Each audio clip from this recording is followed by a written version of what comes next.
you have people that are pretty much forced to live in this inhumane, structurally unsound properties, and then to come back and say, hey, because of this, that you have no control over. We have evidence, we have proof of multiple, you know, requests to the management. Hey, we need pets. Hey, I'm trying to, get this roach infestation taken care of personally. Hey, but this is a professional job. Hey, this is still leaking. They didn't have water, and we all know about that.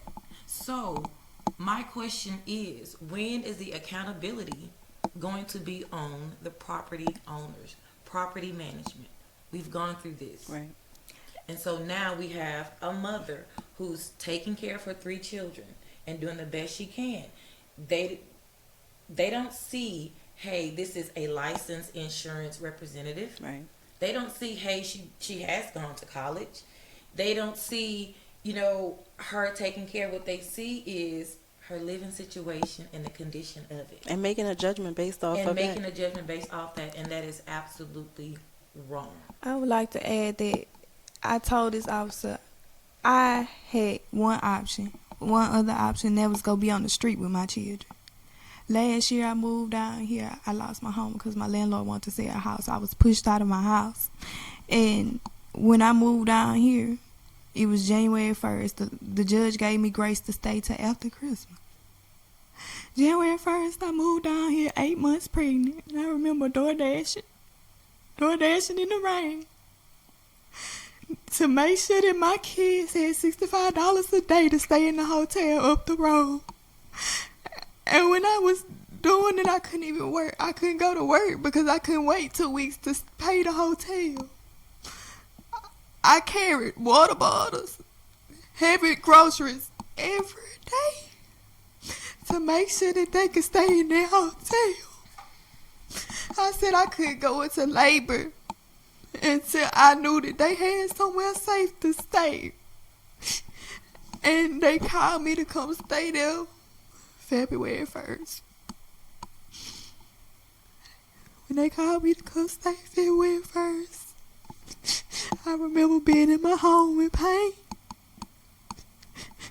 going to the doctor February 3rd.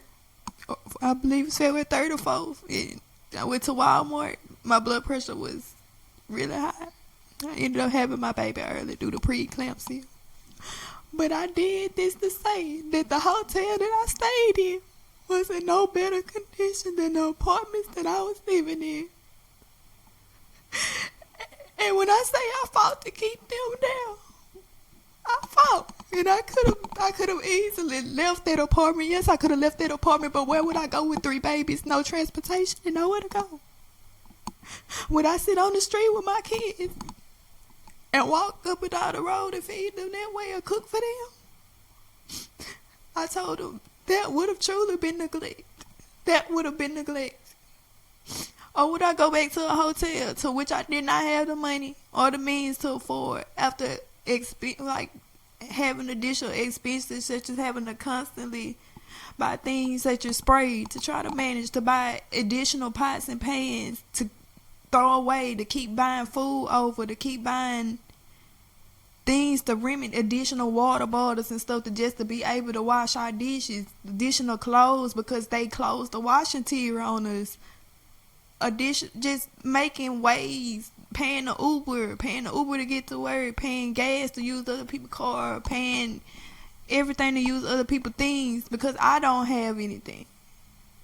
I did the best that I could, even in the circumstances that I was in. All I could do was pray. All I could do was pray and give it to God and pray for a change in my situation. The entire time going through this, I was fighting to change my situation, fighting to move, been offered 4 or 5 houses, been given to run around the houses and apartments. And it's just like, even then I begged for help. I begged to say, can we get transitional housing assistance? And it's just like, despite of everything that I pushed to do to try to save them from being out on the street, it's like I was still faulty as if I neglected my children.